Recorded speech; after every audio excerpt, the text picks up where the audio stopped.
Hello friend, my name is Christina Crook. I am the author of The Joy of Missing Out and a creator dedicated to helping people make meaning in a digital age.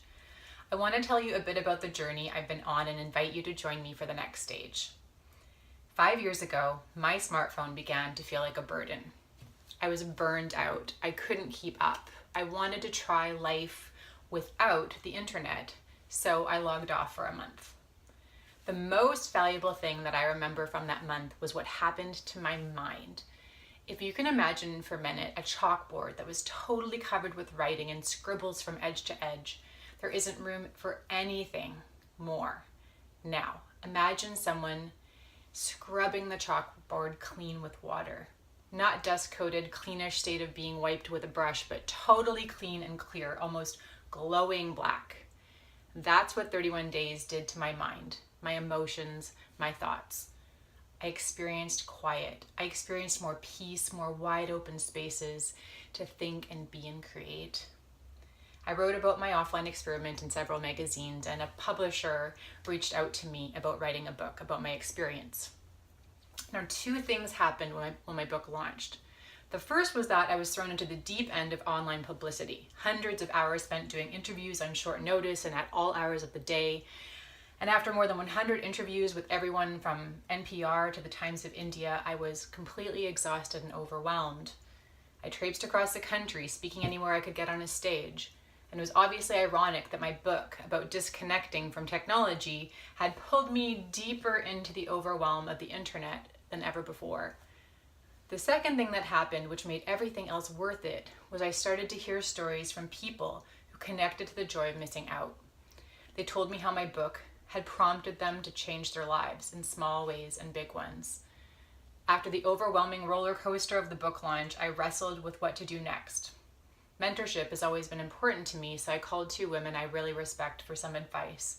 I sat down with each of them for meals and shared my ideas. Getting back into media, working as a producer, maybe taking over that nonprofit that had asked me. They patiently heard me out. When I finished, they each gave me the same advice. Keep building JOMO. This led me to creating Daily JOMO, a short-form newsletter that isn't about problems, but about joyful experiences. Today, more than 1,000 people get these prompts every week, and I'm looking forward to revamping and relaunching this project by the end of the year. When I talk to people about Daily JOMO, they tell me it's helping them be better friends. They say it's creating more freedom in their lives.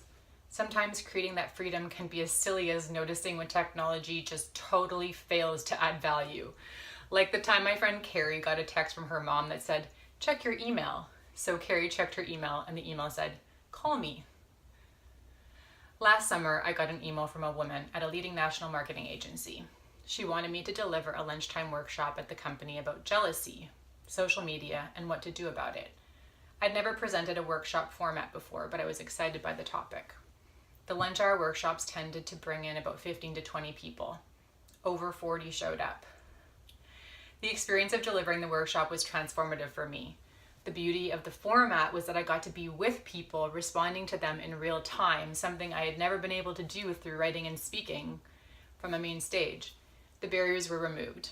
This was my sweet spot. I could feel it. I just could feel that I needed to do more of this. So I spent last winter working with my dear friend Alyssa to create the JOMO workshop, an opportunity for people to experience the ideas of the book and even from the emails firsthand. We stepped out in faith and piloted the workshop with one person, then 6, then 8. We took the feedback and worked it to make a better workshop. Then we took it to Lululemon's flagship Toronto store and opened it up to the public. Afterwards, a busy 2-time startup founder came up to me and told me that one of the statistics we had shared about couples spending less than 30 minutes per week in meaningful conversation really got to him. He realized he spent more time on his wife's Instagram account each day than he did actually face-to-face in conversation with her. He's stayed in touch and has shared how they have made real changes in their relationship. I've learned that everyone has their own story with these issues, and I've heard them all over the last 5 years. There was a 75-year-old woman who realized that technology was running her life. The mid-career doctor told me her online coping mechanisms weren't serving her well anymore. A 20-something guy shared that he has to make more of an effort to have a real conversation. Otherwise, his time spent with friends is just staring at their phones. A marketing executive turned political candidate experiences FOMO encroaching on her life as if it sneaks in from somewhere outside of her. That's the way she describes it. This is not how technology should make us feel.